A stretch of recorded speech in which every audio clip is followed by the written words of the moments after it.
ആദ്യം തന്നെ ഈ സിനിമയ്ക്ക് എല്ലാവിധ ആശംസകളും നേരുകയാണ്. ഒത്തിരി വെയിറ്റിംഗ് ആണ് നിങ്ങൾ 15-ാം തീയതിക്ക് വേണ്ടി. മമ്മൂക്ക ഇപ്പോഴത്തെ കാലഘട്ടത്തിൽ നമ്മൾ ബ്ലാക്ക് ആൻഡ് വൈറ്റ് സിനിമയാണ്. വീണ്ടും പണ്ട് കണ്ട് മറന്ന കുറേ സംഭവങ്ങൾ ഈ സിനിമയിൽ നമ്മൾ പ്രതീക്ഷിക്കുന്നു. മമ്മൂക്ക അബുദാബിയിൽ വെച്ച് പറഞ്ഞിരുന്നു, നിങ്ങൾ കൂടുതൽ പ്രതീക്ഷയായിട്ടൊന്നും സിനിമ കാണാൻ വരരുത്, നിങ്ങൾ ഒന്നും പ്രതീക്ഷിക്കാതെ വന്നാൽ നിങ്ങൾക്ക് ഈ സിനിമ ഇഷ്ടപ്പെടുമെന്നാണ് മമ്മൂക്ക പറഞ്ഞത്. ഇത്തരമൊരു ബ്ലാക്ക് ആൻഡ് വൈറ്റ് സിനിമയിലേക്ക് മമ്മൂക്ക വീണ്ടും എത്താനുള്ള ഒരു സാഹചര്യം എന്തായിരുന്നു? പ്രേക്ഷകർ എത്രമാത്രം പ്രതീക്ഷ വെക്കാതെ തന്നെ പോകും എങ്കിലും മമ്മൂക്കയുടെ പ്രതീക്ഷ പറയണമെന്ന്.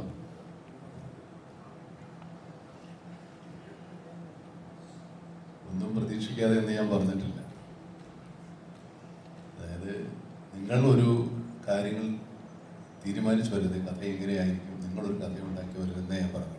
സിനിമയ്ക്കൊരു കഥയുണ്ട്, അത് നിങ്ങൾ സിനിമ കണ്ടറിയുന്നതാണ് അതിൻ്റെ ഭംഗി എന്നേ ഞാൻ പറഞ്ഞു. ഞാൻ ഞങ്ങൾ അങ്ങനെയല്ല വിചാരിച്ച് എങ്ങനെയല്ല വിചാരിച്ച് എന്ന് പറയരുതെന്ന് മാത്രമേ പറഞ്ഞു. എന്നെ ആവശ്യമില്ലാതെ കുറ്റപ്പെടുത്തും ഒരിക്കലുമില്ല. അതൊരു എന്താ പറയുക, ശൂന്യമായ മനസ്സോട് സിനിമയ്ക്ക് നമ്മൾ ഈ ട്രെയിലർ കാണുമ്പോഴും പോസ്റ്റർ കാണുമ്പോഴും ഒക്കെ നമ്മുടെ മനസ്സിലേക്ക് പോയി പറയുന്ന പോലെ ചില ആൾക്കാർ ഇത് ഡീകോഡ് ചെയ്തിട്ട് അങ്ങനെ ആയിരിക്കും ഇങ്ങനെ ആയിരിക്കും എന്നൊക്കെ പറയും. അതൊന്നും ആയിരിക്കണം എന്നില്ല, ചിലപ്പോൾ ആവാം, ഇല്ലെന്ന് ഞാൻ പറയുന്നില്ല. പക്ഷെ അതുകൊണ്ടൊരു സിനിമ കാണുമ്പോൾ നമുക്ക് അതിനുള്ള ത്രില്ല് നഷ്ടപ്പെട്ടു പോകരുത്. അതുകൊണ്ടാണ് ഞാൻ പറഞ്ഞത്, നിങ്ങൾക്ക് വേണ്ടി ഞാൻ പറഞ്ഞതേ. സിനിമ കാണുമ്പോൾ സിനിമ ഇനിയൊന്നും മാറ്റാൻ നോക്കിയാലേ, സിനിമ ഓൾറെഡി ആയിപ്പോയി. അപ്പോൾ അങ്ങനെ ആയിരിക്കാം ഇങ്ങനെ ആയിരുന്നെങ്കിൽ എന്നൊന്നും പറഞ്ഞിട്ട് കാര്യമില്ല.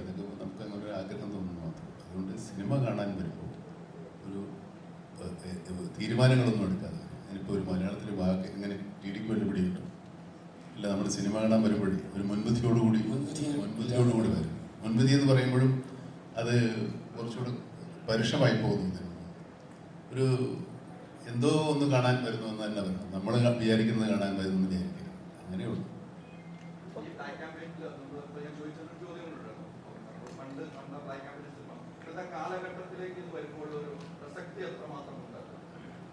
പ്രസക്തിയൊന്നും പ്രത്യേകിച്ചില്ല.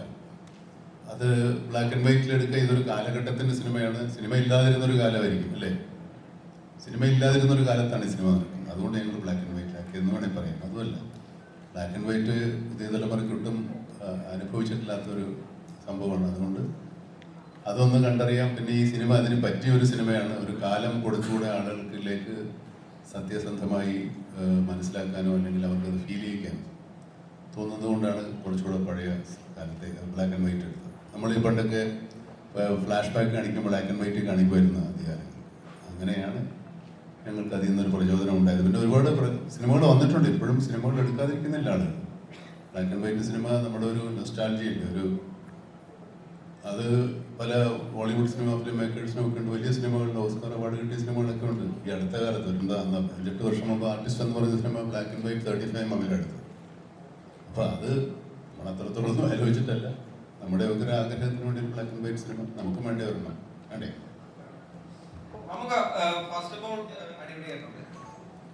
ബ്ലാക്ക് ആൻഡ് വൈറ്റ് അല്ലേ? എല്ലാവരും ബ്ലാക്ക് ആൻഡ് വൈറ്റ് അല്ലേ? എല്ലാവരും വൈറ്റ് ആൻഡ് ബ്ലാക്കും, ഞാൻ ബ്ലാക്ക് ആൻഡ് വൈറ്റും ആണ്. പിന്നെ ഈ ചിത്രം ഒരു ടൈം ലൂപ്പാണ്. ടൈം ലൂപ്പാണ്. ട്രെയിലർ കാണുമ്പോൾ അങ്ങനെ തോന്നിയിട്ടുണ്ടാവും, പക്ഷെ അത് ടൈം ലൂപ്പ് ഒന്നും അല്ല. പക്ഷെ അത് കുറച്ച് എക്സ്പെരിമെന്റൽ പടിവായിട്ട് നിങ്ങളത് കണ്ട് എക്സ്പീരിയൻസ് ചെയ്യാന്നുള്ളതാണ്. ഇപ്പം ഈ ചിത്രത്തിന്റെ അനൗൺസ്മെന്റിലും കാര്യങ്ങളും കണ്ടു. പിന്നീട് ബ്ലാക്ക് ആൻഡ് വൈറ്റ് ആണെന്ന് പറഞ്ഞപ്പോൾ മമ്മൂട്ടിയെ ബ്ലാക്ക് ആൻഡ് വൈറ്റിൽ കാണുന്ന എക്സൈറ്റ്മെന്റും പ്രേക്ഷകർക്കുണ്ട്.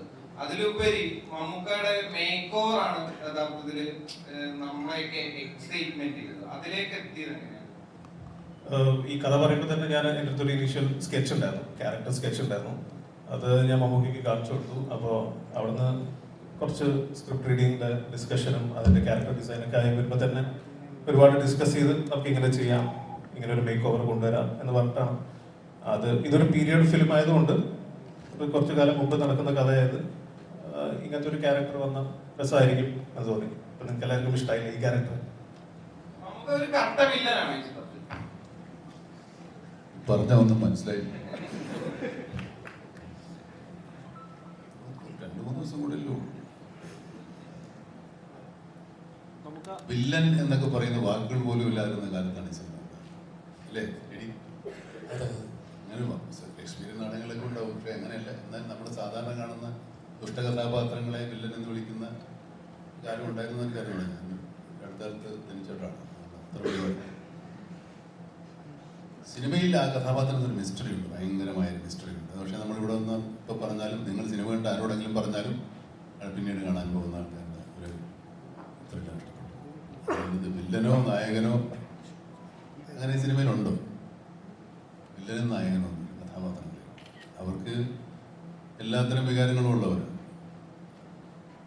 പിന്നെ ഇത് ധർമ്മം അധർമ്മം അതൊന്നും ഉള്ള സിനിമയാണെന്ന് പറയാൻ പറ്റില്ല. ഞാൻ അതൊക്കെ നിങ്ങൾക്ക് കണ്ടെത്താം. ഒരു കലാസൃഷ്ടിക്ക് എപ്പോഴും പ്രേക്ഷകനിലാണ് കൂടുതൽ അതിൻ്റെ ആസ്വാദനം കൂടുക. സംവിധായകനോ കഥാകൃത്തോ അല്ലെങ്കിൽ നടന്മാർക്കോ ഉള്ളതിനേക്കാൾ കൂടുതൽ രസം അനുഭവിക്കുന്നത് പ്രേക്ഷകൻ. അതുകൊണ്ട് കളയാതെ ചോരാതെ പോവുക എന്നുള്ളതാണ്, നോക്കുക എന്നുള്ളതാണ് സംവിധായകൻ്റെ. അത് നമ്മൾ പരമാവധി ശ്രമിച്ചിട്ടുണ്ട്. പിന്നെ സിനിമ രസിക്കുക എന്നുള്ളത് പ്രേക്ഷകന്റെ കടമയാണ്, അവരുടെ തീരുമാനം. ഇപ്പോ സിനിമയെ എല്ലാവരിലും ഒരു മമ്മൂക്ക ആരാധകരുണ്ട്. അപ്പോ മമ്മൂക്കയുടെ ഇങ്ങനെ ഡേറ്റ് കിട്ടുക അല്ലെങ്കിൽ സിനിമ ചെയ്യാൻ അവസരം കിട്ടുക എന്ന് പറയുമ്പോൾ അദ്ദേഹത്തിനെ കൊണ്ട് പുതുതായിട്ട് എന്ത് ചെയ്യിക്കാം എന്നുള്ള ഒരു തോട്ട് അവിടെ എപ്പോഴും റെലവെന്റ് ആണ്. ഇപ്പോ അന്വേഷണൊക്കെ ഏകദേശം 9 മാസത്തോളം ആലോചിച്ചിട്ടാണ് ഊമ്മയായിട്ട് നമുക്ക് ഇതൊരു വേഷം കിട്ടില്ല, അങ്ങനെ അണ്ണൻ തമ്പിക്ക് ഉണ്ടാകുന്നത്. അപ്പോ ഈ പറഞ്ഞ പോലെ പുതുമ തേടി പോകുന്ന ഒരു നടനിലേക്ക് സിനിമ എത്തിക്കുമ്പോൾ ഒരു മെയിൻ റിസ്ക് ഫാക്ടറാണ് വിഷയം. ഇല്ല, ഇപ്പോഴത്തെ ഒരു ടൈം വെച്ച് നോക്കുമ്പോൾ ഓഡിയൻസ് നമ്മളെല്ലാവരും അത്രമാത്രം ഡിസ്ട്രാക്റ്റഡ് ആണ്. അപ്പോൾ ഒരു കോൺസെപ്റ്റ് എഴുതുമ്പോൾ അത് എത്ര നേരം അവരെ ഹുക്ക് ചെയ്ത് ഇരുത്താൻ പറ്റും എന്നുള്ളൊരു ഇൻറ്റൻഷനിലാണ് നമ്മളൊരു കഥ എഴുതുന്നത്. അപ്പോൾ എൻ്റെ എല്ലാ ഫിലിം മേക്കേഴ്സിനെ പോലെയും ഒരുപാട് പേര് സ്വപ്നം കാണുന്നത് പോലെ എൻ്റെ വലിയൊരു ആഗ്രഹമായിരുന്നു മമ്മൂക്കി വെച്ചൊരു പടം ചെയ്യാന്നുള്ളത്. അപ്പോൾ അത് എൻ്റെ ആദ്യത്തെ പടം 2012 റിലീസായത്. ഒരു 10 കൊല്ലത്തിന് ശേഷം ഭൂതകാലം വന്ന് അപ്പോഴൊക്കെ മമ്മൂക്കി വെച്ച് ഒരു പടം ചെയ്യണം എന്ന് ആഗ്രഹം ഉണ്ടായിരുന്നു. ബട്ട് ബിഫോർ ദാറ്റ് ഒരു concept it has to be worthy of his time to portray that character എന്നെല്ലാം. സോ അത് റെഡിയായാൽ മാത്രമേ നമ്മൾ മമ്മൂക്കടുത്ത് പോയിട്ടൊന്ന് ഓക്കെ ഇങ്ങനെ ഒരു കോൺസെപ്റ്റ് ഉണ്ട് ഇക്ക, അത് ഞാൻ പറയും ഇക്ക, അത് അപ്പം തന്നെ എക്സൈറ്റ്മെന്റ് കാണിക്കും. അങ്ങനെയാണ് അത് ഫോമായി വന്നത്.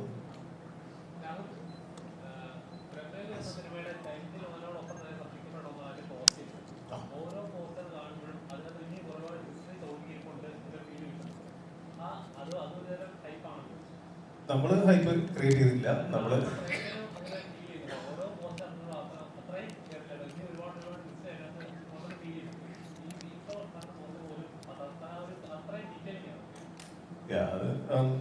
സിനിമയിൽ ഉള്ള സ്റ്റിൽസ് തന്നെയാണ് നമ്മൾ പുറത്ത് പോസ്റ്റേഴ്സ് ആയി വിട്ടത്. അത് ഡിസൈൻ ചെയ്തിരിക്കുന്നത് എസ്തെറ്റിക് കുഞ്ഞമ്മ എന്ന് പറഞ്ഞ ടീമാണ്. അരുണാണ് അത് ലീഡ് ചെയ്യുന്നത്. അപ്പോൾ അരുൺ അതിന് മുമ്പ് വർക്ക് ചെയ്തിട്ടുണ്ട്. ഭൂതകാലത്തിലും പുള്ളി തന്നെയാണ് ഡിസൈൻ ചെയ്ത് തന്നെ. സോ എക്സൈറ്റ്മെന്റ് ക്രിയേറ്റ് ചെയ്യുക എന്നുള്ളതാണ് ഞങ്ങളുടെ ഇന്റൻഷൻ. അത് എത്ര നല്ല രീതിയിൽ അത് പോർട്രേ ചെയ്യാൻ പറ്റും, യുണീക്ക് ആക്കാൻ പറ്റും എന്നുള്ള ഇന്റൻഷനിൽ തന്നെയാണ് we try to design that. അത് ക്ലിക്കായി. അത് എനിക്ക് ഫസ്റ്റ് മമ്മൂക്കയുടെ ക്യാരക്ടർ പോസ്റ്റർ വരുമ്പോൾ തന്നെ ഞങ്ങൾക്ക് എല്ലാവർക്കും ഒരു എക്സ്പെക്ടേഷൻ ഉണ്ടായിരുന്നു. ഓക്കെ, നമുക്ക് ഇങ്ങനെ കാണാൻ ഒരുപാട് പേര് ആഗ്രഹിക്കുന്നുണ്ട്. സോ അതെന്തായാലും എല്ലാവരും കാത്തിരിക്കും എന്നുള്ള. അങ്ങനെയല്ല, എനിക്ക് ഹൊറർ പൊതുവെ ഇഷ്ടമാണ്, ജോണർ ഇഷ്ടമാണ്. കോമഡി ഫിലിംസും കാണും, റൊമാൻറ്റിക് ഫിലിംസും കാണും, പല ജോണറുള്ള ഫിലിംസും കാണും. പക്ഷെ ഈ അടുത്തായിട്ട് കുറച്ചെന്തോ ഹൊററിലേക്ക് ഇത് അങ്ങനെ വിചാരിക്കും. നിങ്ങൾ ഭൂതകാലം കണ്ടിട്ട് ഇത് കാണുമ്പോൾ ഇത് ഭയങ്കരമായിട്ട് പേടിക്കും എന്നുള്ളൊരു ഇന്റൻഷനിൽ വരരുത്. ഹൊററിൽ തന്നെ പല സബ് ജോണേഴ്സും ഉണ്ട്.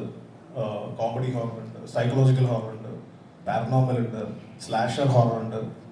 അപ്പോൾ ഈ പ്രീവിയസ് ഫിലിമിന് ശേഷം ഇനി എന്ത് ഡിഫറെൻ്റ് ആയിട്ട് ചെയ്യാൻ പറ്റും, എന്തൊരു എക്സ്പീരിയൻസ് കൊടുക്കാൻ പറ്റുന്നതായിരുന്നു എൻ്റെ തോട്ട് പ്രോസസ്. സോ അങ്ങനെയാണ് ഇതിലേക്ക് വന്നത്.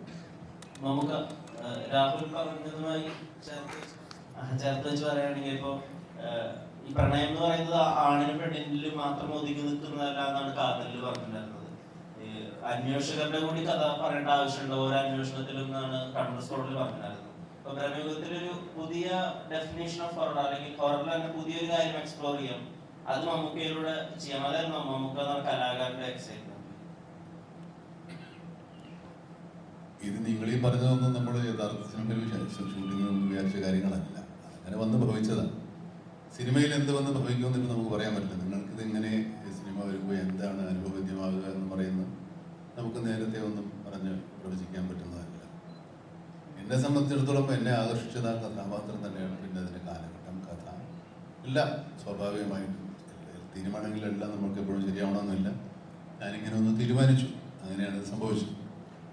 ഇത് ഒരുപാട് കഥയുടെ കാര്യങ്ങളിലേക്ക് നമ്മൾ പോകുമ്പോൾ ഞാൻ നേരത്തെ പറഞ്ഞ പോലെ എൻ്റെ കസച്ചറിൽ പൊട്ടി പോകും. അതുകൊണ്ട് ഞാൻ കൂടുതൽ പറയുന്നില്ല. അതുകൊണ്ടാണ് ഈ ഒരുപാട് പ്രൊമോഷൻസ് ഒന്നും ചെയ്യാത്തത്. നിങ്ങളൊക്കെ ചോദിക്കുന്നതിന് എന്തെങ്കിലും മറുപടി പറഞ്ഞ് നമ്മളെ ആവശ്യമില്ലാത്ത കാര്യങ്ങളിലേക്ക് പോകണ്ടെന്ന് വിചാരിച്ചിട്ടാണ് വളരെ ചുരുങ്ങിയ തരത്തിൽ ഇങ്ങനെ ഒരു പ്രസ് മീറ്റ് വെച്ചത്. പരീക്ഷണങ്ങൾക്ക് എപ്പോഴും ഓപ്പണാണ് മമ്മൂക്ക എന്ന കലാകാരൻ. ഇപ്പോൾ അത് ഇപ്പോൾ വലിയ അളവിൽ സ്വീകരിക്കപ്പെടാത്ത കയ്യൊപ്പായാലും ശരി, വലിയ അളവിൽ സ്വീകരിക്കപ്പെട്ടിട്ടുള്ള കാതലായാലും ശരി. അപ്പോൾ ആ വിധത്തിൽ ഇപ്പോൾ തിയേറ്ററിലെ സ്വീകാര്യതയെ പറ്റിയാണ് ഞാൻ കയ്യൊപ്പനെ കൊണ്ട് ഉദ്ദേശിച്ചത്. അപ്പോൾ മമ്മൂക്ക എന്ന താരത്തെ ഒരിക്കലും ആ നടൻ അവിടെ നിൽക്കുമ്പോഴും താരം നടനെ ഹൈജാക്ക് ചെയ്യാൻ സമ്മതിച്ചിട്ടില്ല. അതെങ്ങനെയാണ് തുടർന്നു പോകുന്നത്? ഈ നമ്മുടെ പരീക്ഷണങ്ങൾ എന്ന് പറയുമ്പോൾ സിനിമ തന്നെ ഒരു പരീക്ഷണമാണ്. നമ്മൾ ഈ പ്രത്യേകതരം കഥയോ ആരും കണ്ടിട്ടില്ലാത്ത കാര്യങ്ങളോ പറയുന്നത് പോലെ തന്നെ പരീക്ഷണമാണ്. എല്ലാവരും കണ്ട് ശീലിച്ച് പഴകിയ ഒരു കഥ പറയുന്നത് അതൊരു പരീക്ഷണമല്ല.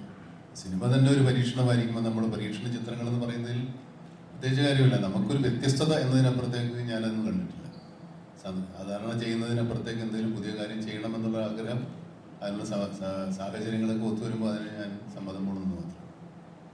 എല്ലാ മനഃപൂർവ്വം ചെയ്യുന്നതും പലതും മനഃപൂർവ്വം ചെയ്യുന്നതല്ല.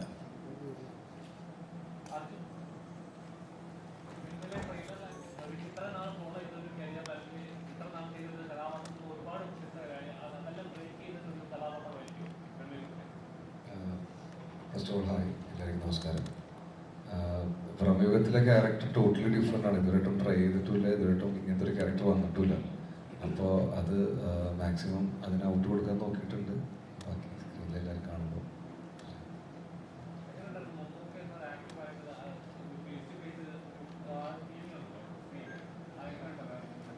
അടിപൊളിയായിരുന്നു. ഉണ്ടയിൽ ഇതിനു മുമ്പ് ചെയ്തിട്ടുണ്ടായില്ല. ഇങ്ങനത്തെ ക്യാരക്ടർ ചെയ്യുമ്പോൾ അത് ഞാൻ ക്യാരക്ടർ പറയേണ്ടി വരും, അത് പറയാനുള്ളൂ. പക്ഷെ അടിപൊളിയായിരുന്നു, പ്രത്യേകിച്ച് പൊളിയായിരുന്നു.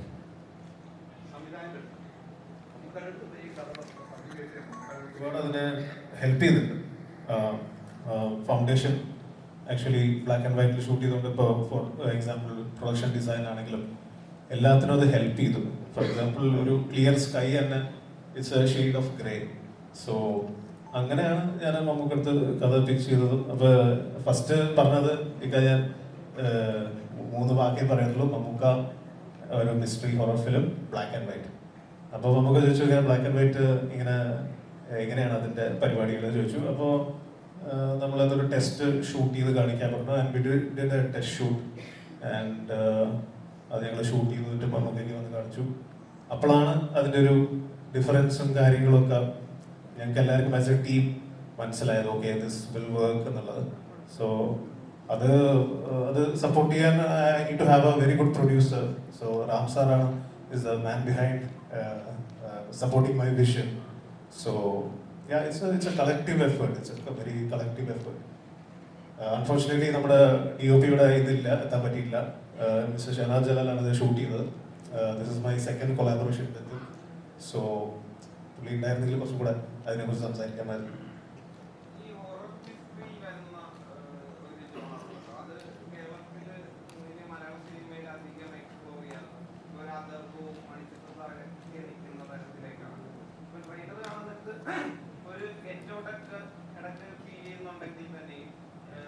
ഫീൽ ചെയ്യുന്നുണ്ടോ? ആണോ? ഇംഗ്ലീഷിലും കുറച്ചു മുമ്പ് ഇറങ്ങിയ ഈ ട്രെയിലർ കണ്ടപ്പോ അല്ല അങ്ങനത്തെ പടാൻ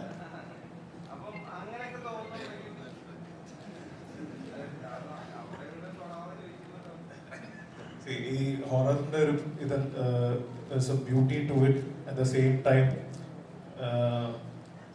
പ്ലോട്ട് വിൽ ബി ഒരു പേസിംഗ് ഉണ്ട്. ഇത്തരം സിനിമകൾക്ക് ഒരു പേസിംഗ് ഉണ്ട്. ഇത്തരം സിനിമകൾക്ക് അതിന്റെ പ്ലോട്ട്സും ക്യാരക്ടറിലുമാണ് നമുക്ക് എക്സ്പ്ലോർ ചെയ്യാനുള്ള പോസിബിലിറ്റി. അപ്പോൾ ഫോർമുല നോക്കിക്കഴിഞ്ഞാൽ എല്ലാവരും ഇതുമാതിരി ഒരു ഫോർമുല നിങ്ങൾക്ക് കാണാം. അതിന്ന് യുണീക്ക് ആയിട്ട് ഒരു നറേറ്റീവ് സെറ്റ് ചെയ്ത് എങ്ങനെ വ്യത്യസ്തമായി പറയാമെന്നായിരുന്നു നമ്മൾ ട്രൈ ചെയ്യുന്നത്. സോ ഇപ്പോൾ ഗെറ്റ് ഔട്ട് എക്സാമ്പിൾ പറഞ്ഞതുകൊണ്ട് മേ ബി ട്രെയിലറിലൊക്കെ നിങ്ങൾക്ക് കണ്ടു, പക്ഷെ കഥ അങ്ങനത്തെ അല്ല, വേറെ ടോട്ടലി ഡിഫറെന്റ് കഥയാണ്. ഇപ്പോ ഇതിന്റെ ഫസ്റ്റ് ലുക്ക് പോസ്റ്ററിൽ നമുക്കവിടെ ഒരു ഇരിപ്പായിരുന്നു ഫസ്റ്റ് ലുക്കായി വന്നിട്ടുണ്ടായിരുന്നത്. നമ്മൾ നോക്കുകയാണെങ്കിൽ സമാനമായിട്ട് ഭീഷ്മപർവത്തിൽ ഇതുമായിട്ട് ഏറെക്കുറെയൊക്കെ സാമ്യമുള്ള ഒരു ഇരിപ്പായിരുന്നു ഭീഷ്മപർവത്തിൽ ഫസ്റ്റ് ലുക്ക് പോസ്റ്റർ. അപ്പോൾ ഒരേ വിധത്തിലുള്ള ഒരു ശരീരഭാഷയാണ് ഒരാളോട് പിന്നെയും ഒരു ഫസ്റ്റ് ലുക്ക് പോസ്റ്ററുടെ ഫോട്ടോഷൂട്ടിന് വേണ്ടി പറയുന്നത്. അപ്പോൾ ഈ ഭീഷ്മയ്ക്കുള്ള ഒരു മാസും ഇതിനകത്ത് വരുന്ന ഒരു മിസ്റ്ററി ആയിട്ടുള്ള ഒരു ചിരിയുണ്ട്. ഇതൊക്കെ ഫീൽഡിൽ തന്നെ നമുക്ക് പറഞ്ഞിട്ട് അത് വരുന്നതാണ്. നമ്മളത് ഫസ്റ്റ് ഡേ ഷൂട്ടിന്റെ ആ ദിവസം എടുത്തതാണ് first look poster still. So അത് അരുണാണ് അത് കോർഡിനേറ്റ് ചെയ്തത്. But we all had this idea ഇങ്ങനെ ഉണ്ടായിരുന്നു. അപ്പോൾ നമുക്ക് വന്നു, കുറേ സ്റ്റിൽസ്, കുറേ പോസ്റ്റേഴ്സ് തന്നു, അതെടുത്തു. അതിൽ the best one we chose, അതാണ് പോസ്റ്ററായിട്ട് കാണുന്നത്. അതിൻ്റെ ലേഖ ഭീഷ്മയുടെ ഫസ്റ്റ് പോസ്റ്റർ ഓർമ്മയുണ്ട്? എങ്ങനെ ഇരിക്കുന്നു?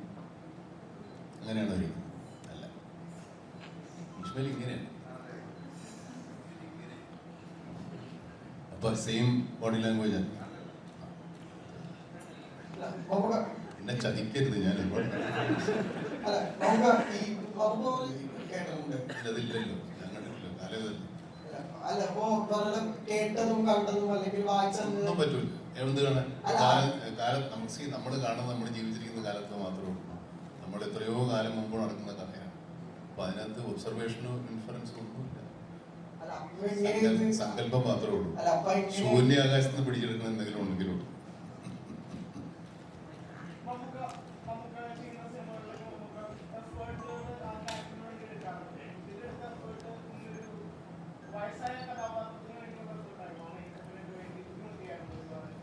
കളിയാക്കണം. പെട്ടെന്ന് സിനിമ കാണാം, എന്റെ അത് നീട്ടിക്കൊണ്ട് പോകുന്നില്ല.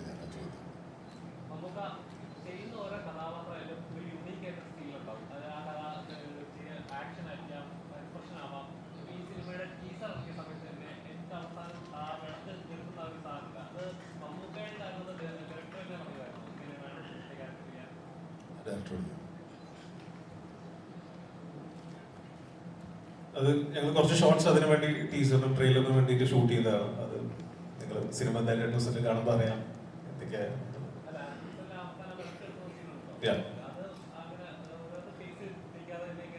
അത് മമ്മൂക്ക തന്നെ ചെയ്തതാണ്.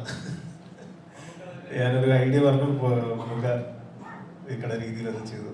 പക്ഷെ അത് അടിപൊളിയായി വന്നു. അത് ടീസറിൽ ഞങ്ങൾ ചെയ്തു, ട്രെയിലറിലും അങ്ങനത്തെ ഒരു സാധനം ടുവേഴ്സ് ചെയ്യേണ്ട ഒരു ഷോട്ട് അങ്ങനെ പ്ലേസ് ചെയ്തു.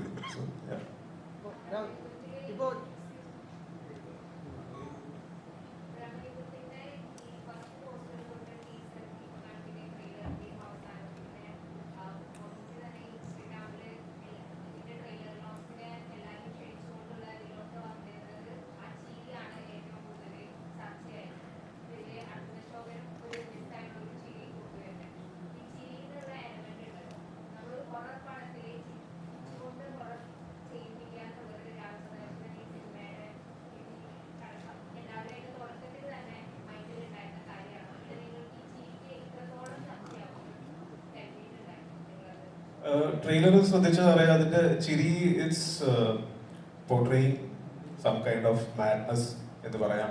അപ്പോൾ മെയിൻ സെൻട്രൽ ക്യാരക്ടേഴ്സ് ആണ്. അപ്പോൾ അവർ ചിരിക്കുന്നതും അവർ കരയുന്നതും അങ്ങനെ ഒരു ഐഡിയ നേരത്തെ ഉണ്ടായിരുന്നു. ഇങ്ങനൊരു ട്രെയിലർ നമുക്ക് കട്ട് ചെയ്യാം ഈ ചിരി വെച്ചുകൊണ്ട്, and then will tag it as age of madness എന്ന് പറഞ്ഞിട്ട്. സോ അങ്ങനെയാണത്. That was the idea actually. അതിൻ്റെ അപ്പുറത്തേക്കൊന്നും ഇല്ല.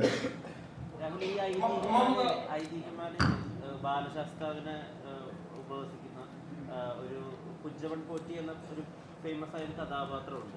അപ്പൊ അതുമായിട്ട് പ്രമേയത്തിലുള്ള സാമ്യങ്ങൾ ഇല്ല, അങ്ങനത്തെ ഒരു ക്യാരക്ടറായിട്ട് നമ്മുടെ ഫിലിമിലൊന്നും പറയുന്നില്ല. ഇത് ടോട്ടലി ഫിക്ഷണൽ സ്പേസിൽ ഒരു ടൈം പീരീഡിൽ നടക്കുന്ന, പ്രമേയം എന്ന് പറഞ്ഞ ഒരു ടൈം പീരീഡിൽ നടക്കുന്ന ഒരു കഥയാണ്. കംപ്ലീറ്റ്ലി ഫിക്ഷണൽ ക്യാരക്ടേഴ്സ് ആണ്. പണ്ട് കാലത്ത് അങ്ങനത്തെ ഒരു പേര് ഭയങ്കര കോമൺ ആയിരുന്നു, കുഞ്ഞമ്മൻ. അതായിരിക്കും അട്രാക്ഷൻ ഫീൽ ചെയ്തത്. അപ്പൊ പക്ഷെ ഈ കഥയ്ക്ക് വളരെ അത്യാവശ്യമായിരുന്നത് എനിക്ക് ടി ഡി സാറുമാരി ഒരു സാറിന്റെ സപ്പോർട്ടിൽ ഡയലോഗ്സ് ഫ്രെയിം ചെയ്യാനും അങ്ങനെ കുറച്ച് ടൈം എടുത്തിട്ടാണ് ഈ കഥ എഴുതുന്നത്. So I needed a support. അങ്ങനെയാണ് ടി ഡി സാർ ഇതിൽ ഈ പ്രോജക്റ്റിലേക്ക് വരുന്നത്. So it's a totally fictional. അത് ലൈഫ് സ്റ്റോറിയോ ഏത് ഫാമിലിയെ ഇഷ്ടമൊന്നുമല്ല. It's a fictional story. നമുക്ക് ഇപ്പം ശേഷം അതിന്റെ പ്രൊഡ്യൂസർ പറയുണ്ടായി എന്താണ് മമ്മൂക്കയുടെ ചിത്രങ്ങൾ പ്രേക്ഷകര് ഇരു കൈ നീട്ടി മമ്മൂക്കയുടെ പരീക്ഷണ ചിത്രങ്ങൾ സ്വീകരിക്കുന്നു എന്ന് പറഞ്ഞു. അപ്പം പക്ഷെ പ്രേക്ഷകർക്കറിയാം, ആ സ്റ്റേറ്റ്മെന്റ് കേൾക്കുമ്പോൾ തന്നെ പ്രേക്ഷകർക്കറിയാം എന്താണ് ഞങ്ങൾ കണ്ട കാലം മുതലേ യഥാർത്ഥത്തിൽ ഈ ആക്ടർ അൺപ്രഡിക്റ്റബിൾ ആണ് എന്ന അർത്ഥത്തിൽ നമുക്കറിയാം, എന്തും ചെയ്യും എന്ന അർത്ഥത്തിലും നമുക്കറിയാം. അപ്പൊ മമ്മൂക്ക എങ്ങനെയായിരുന്നു ആ സ്റ്റേറ്റ്മെന്റ് കണ്ടത്?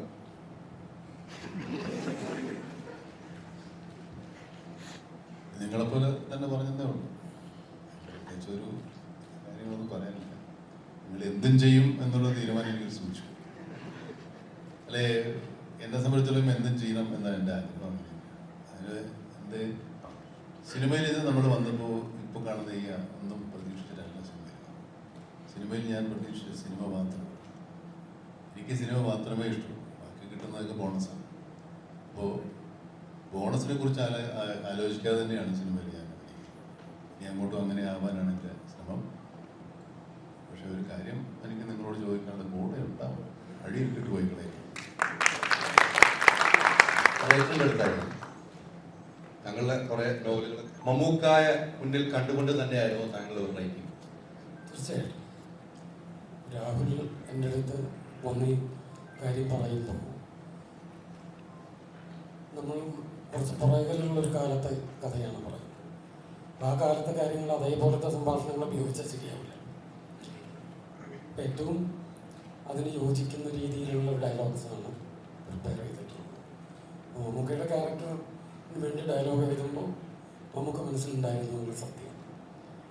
നമ്മൾ എഴുതിയ ഡയലോഗ് നമുക്ക് പറയണ കേൾക്കുമ്പോൾ നമുക്കൊരു സന്തോഷമില്ല. തീർച്ചയായിട്ടും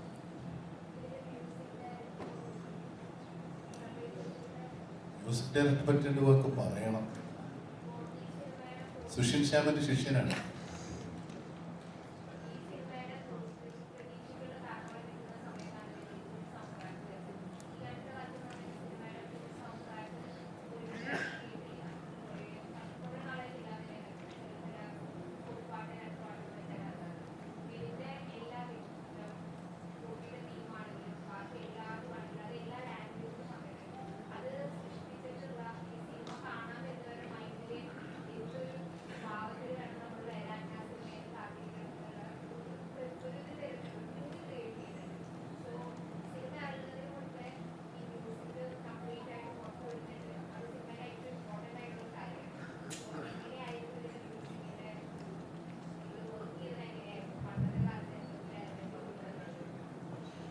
മാക്സിമം സൗണ്ടിൽ കാലഘട്ടം ഫീൽ ചെയ്യിക്കാൻ ശ്രമിച്ചിട്ടുണ്ട്.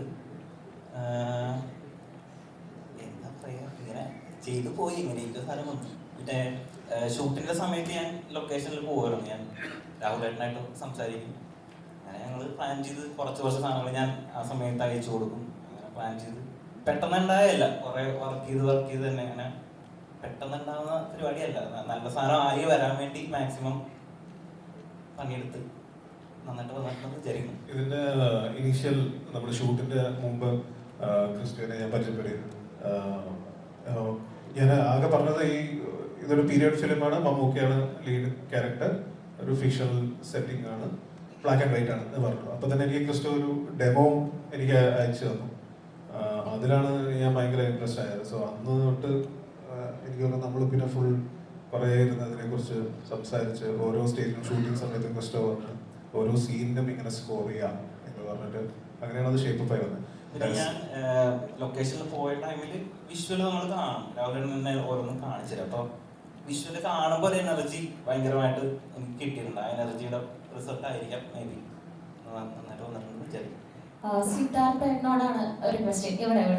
ഇവിടെ സൂക്കയിലും ഉണ്ട്, ഇപ്പൊ ബ്രഹ്മത്തിലും. അപ്പൊ ഇതില് കുറച്ച് ഏജ്ഡ് ആയിട്ടുള്ള ക്യാരക്ടറും മറ്റതിൽ കുറച്ച് സ്റ്റൈലിഷും ആണ്. അപ്പൊ ആ ഒരു എക്സ്പീരിയൻസ് എങ്ങനെ ഉണ്ടായിരുന്നു? രണ്ടും രണ്ട് തരം സിനിമയുണ്ട്. സോ രണ്ടും കൂടെ നമുക്ക് കമ്പയർ ചെയ്യാൻ പറ്റില്ല. ഓക്കെ, അപ്പൊ മമ്മൂക്കയുടെ കൂടെ രണ്ടും രണ്ട് തരത്തിൽ തന്നെയാണല്ലോ അഭിനയിച്ചിരിക്കുന്നത്. ആ ഒരു എക്സ്പീരിയൻസ് എങ്ങനെയുണ്ടായിരുന്നു? ലേണിംഗ് എക്സ്പീരിയൻസ് ആയിരുന്നു. എന്തൊക്കെ പഠിക്കാൻ പറ്റി? അഭിനയം പഠിക്കാൻ പറ്റി. സിദ്ധാർത്ഥ ഈ പറഞ്ഞതുപോലെ അച്ഛൻ്റെ കാലം അമ്മയുടെ കാലഘട്ടമൊക്കെ ബ്ലാക്ക് ആൻഡ് വൈറ്റ് സിനിമകൾ ഒത്തിരി അഭിനയിച്ചു വന്നു. അതേ ബ്ലാക്ക് ആൻഡ് വൈറ്റ് സിനിമയിലേക്ക് ഇപ്പൊ സിദ്ധാർത്ഥ എത്തുമ്പോൾ അതൊരു വല്ലാത്തൊരു അനുഭവമായിരിക്കുമല്ലോ. അതെ, തീർച്ചയായും തീർച്ചയായും. ആദ്യമായിട്ടല്ല ചെയ്യുന്നത്. നമ്മളൊരു ബ്ലാക്ക് ആൻഡ് വൈറ്റ് സിനിമയിൽ അഭിനയിക്കാൻ പറ്റുന്നു, നമ്മളത് യാഥാർത്ഥ്യമായിട്ട് അത് കാണുന്നു, തിയേറ്ററിലേക്ക് എത്തുന്നു. അതൊരു പുതിയ അനുഭവം തന്നെയാണ്. പ്രേക്ഷകരെ പോലെ തന്നെ അതിൽ വർക്ക് ചെയ്ത ആൾക്കാർക്ക് പുതിയ അനുഭവം തന്നെ. നമുക്ക് ടർബോ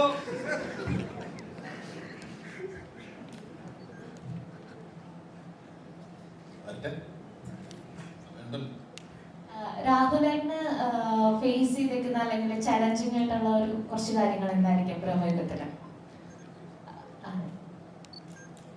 ഫേസ് ചെയ്ത എനിക്കൊരു പേടിയായിരുന്നു മമ്മൂക്കടൊപ്പം ആദ്യം ആക്ഷൻ കട്ടെന്നൊക്കെ പറയാൻ.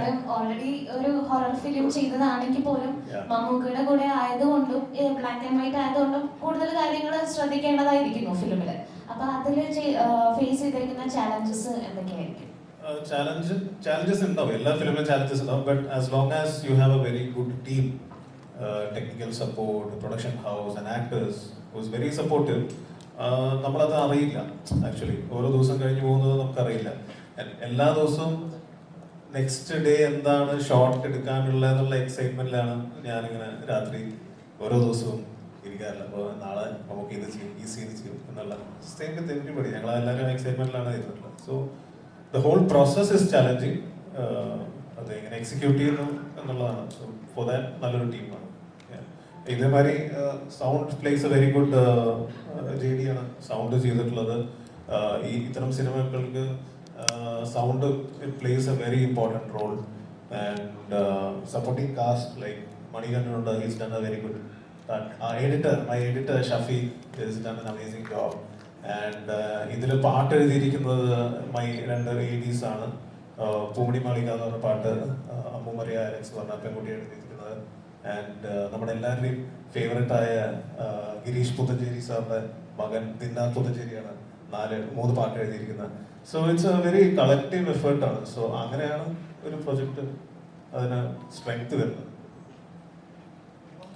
It's only female character in film. So ചോദ്യങ്ങൾ എന്തെങ്കിലും ചോദിക്കാം. ഇപ്പോൾ നമ്മൾ സാധാരണ ഉപയോഗിക്കുന്ന ബോഡി ലാംഗ്വേജോ അല്ലെങ്കിൽ ഇംപ്രവൈസ് ചെയ്യുമ്പോൾ നമ്മൾ ഇപ്പോൾ ഉപയോഗിക്കുന്ന വാക്കുകളോ ഒന്നും ഡയലോഗുകളോ ഒന്നും ഉപയോഗിക്കാൻ പറ്റിയെന്ന് വരില്ല. ഡയലോഗ് ഉണ്ടോ എന്ന് എനിക്കറിയില്ല. അപ്പോൾ ഇത് എത്രത്തോളം നമ്മൾ സ്വയം നമ്മളെ റെസ്ട്രിക്ട് ചെയ്തിട്ടോ അല്ലെങ്കിൽ ആ പെർഫോമൻസിൽ നമ്മൾക്ക് ഉണ്ടാകുന്ന വ്യത്യാസം എത്രത്തോളം ഉണ്ടായിരുന്നു പ്രമേയത്തിൽ? ഇത് ഒരു സങ്കല്പത്തിലുള്ള ഒരു കഥാപാത്രമാണല്ലോ. ചെയ്യാന്ന് പറഞ്ഞു കഴിഞ്ഞാൽ നമ്മുടെ ഒരു ഇമാജിനേഷൻ പോലെയാണ്. അറിയില്ല, പറയാൻ പറ്റില്ല. അതാണ് കുറിച്ചൊന്നും പറയാൻ പറ്റില്ല. കണ്ടു നോക്കി 2 ദിവസം കഴിഞ്ഞ് പറയാം. ദുൽഖറിന്റെ കൂടെ അഭിനയിച്ചപ്പോ മമ്മൂക്കയുടെ കൂടെ അഭിനയിച്ചു. ഇവിടെയാണ് ദുൽഖറിന്റെ കൂടെ അഭിനയിച്ചപ്പോ മമ്മൂക്കയുടെ കൂടെ അഭിനയിച്ചു. എങ്ങനെ ഉണ്ടായിരുന്നു രണ്ടുപേരും? ദുൽഖറിന്റെ കൂടെയാണ് എന്റെ ഫസ്റ്റ് സീൻ ഷൂട്ട് ചെയ്തത്. എല്ലാ ആക്ടേഴ്സിന്റെയും ഒരു ആഗ്രഹമാണ് മമ്മൂക്കയുടെ കൂടെ ഒരു സിനിമ ചെയ്യാന്ന് പറയുന്നത്. അത് ഭയങ്കരമായിരുന്നു. അല്ലാതെ ഞാൻ ഇവിടെ വന്ന സമയത്ത് എനിക്ക് മമ്മൂക്കയായിട്ടിങ്ങനെ, അതായത് ആക്ടർ ആവാൻ വേണ്ടി വന്നാണ് ആ സമയത്ത്. അത് 21 വയസ്സിലുള്ളപ്പോൾ മമ്മൂക്കയായിട്ട് സംസാരിക്കാൻ ഒരു ചാൻസ് കിട്ടി. അപ്പം നമുക്ക് അന്ന് എന്നോട് പറഞ്ഞു, മോശം സിനിമയൊന്നും ചെയ്യണ്ട, നല്ല സിനിമകൾ ചെയ്താൽ മതി. ഇത്രയും വർഷം കഴിഞ്ഞിട്ട് മമ്മൂക്കയുടെ കൂടെ നല്ലൊരു ഇതുപോലത്തെ ഒരു സിനിമ ചെയ്യാൻ പറ്റുമെന്നൊക്കെ പറഞ്ഞു കഴിഞ്ഞാൽ ഭയങ്കര ഭാഗ്യമാണ്.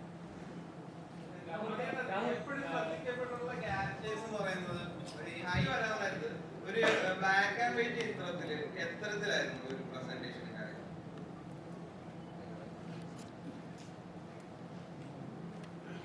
എല്ലാവർക്കും നമസ്കാരം.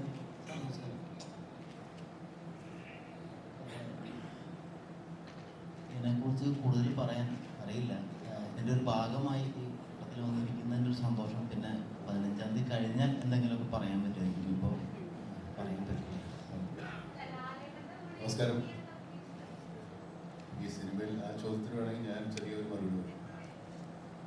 സിനിമ എടുക്കുന്ന ബ്ലാക്ക് ആൻഡ് വൈറ്റിലോ കളറിലോ ഒന്നും നമുക്ക് തോന്നുന്നില്ല. സിനിമയാണ്. സിനിമ കണ്ടതിന് ശേഷമല്ലേ നമുക്ക് ബ്ലാക്ക് ആൻഡ് വൈറ്റ് ആയിട്ട് മനസ്സിലാവും. അപ്പോൾ കുറച്ച് സീനുകൾ നമുക്ക് അഭിനയിക്കാന്നല്ലാതെ ഇത് എങ്ങനെ എടുക്കുന്നു എങ്ങനെ വരുന്നു എന്ന് നമുക്ക് അഭിനയിക്കുമ്പോൾ അറിയാം. അതാണ് പുള്ളി തപ്പിയത്. കറക്റ്റല്ലേ? അപ്പോൾ ഏകദേശം തീരാറായ കാര്യങ്ങൾ. ഈ പ്രസ് മീറ്റിന്റെ പ്രത്യേകതയാണ് കേട്ടോ. നമുക്കൊന്നും ചോദിക്കാൻ പറ്റുന്നില്ല, അവിടെ നിന്ന് പറയാനും പറ്റുന്നില്ല. നിങ്ങൾ ഈ കണ്ട ചോദ്യമൊക്കെ ചോദിച്ചിട്ടാണ് അല്ല, അങ്ങനെയാണ്. ഏകദേശം 30 മിനിറ്റായി ചോദിക്കുന്നു. അതൊന്നും ചോദിക്കില്ലെന്ന് പറയുന്നത്. സിനിമയെ കുറിച്ച് അത് കൂടുതലും ചോദിച്ചത് നിങ്ങളല്ലേ? അല്ല, എന്തായാലും ഇത് കഴിഞ്ഞിട്ട് ഒരു പ്രസ് മീറ്റ് വേണം കേട്ടോ നമുക്ക്. എന്നാലേ കുറച്ച് ഇത് കഴിഞ്ഞിട്ട് ഇന്ന് തന്നെ വേണം. ഇന്നല്ല, ഈ റിലീസ് കഴിഞ്ഞിട്ട്. റിലീസ് കഴിഞ്ഞിട്ട് അപ്പൊ കുറച്ച് കാര്യങ്ങൾ ഞങ്ങൾക്ക് സിനിമ കണ്ടതിന് ശേഷം ചോദിക്കാനും പറ്റും. സിനിമ കണ്ടതിന് ശേഷമല്ലേ? ആ, കാണും എന്നിട്ട് നോക്കാം. അപ്പൊ അങ്ങനെ കൂടെ ഉണ്ടാകും. ശരി. ഒറ്റ ക്വസ്റ്റ്യൻ എല്ലാവരും കൂടെ ചോദിച്ചു കഴിഞ്ഞാൽ എന്ത് ചെയ്യും?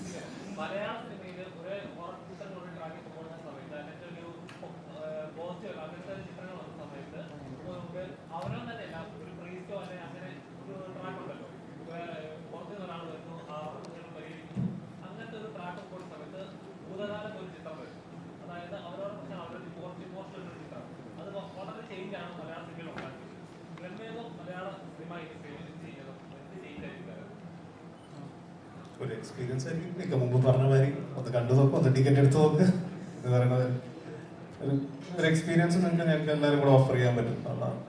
അത് ജസ്റ്റ് നിങ്ങളെല്ലാവരും ഒന്ന് സപ്പോർട്ട് ചെയ്ത് കണ്ടാൽ അറിയാം.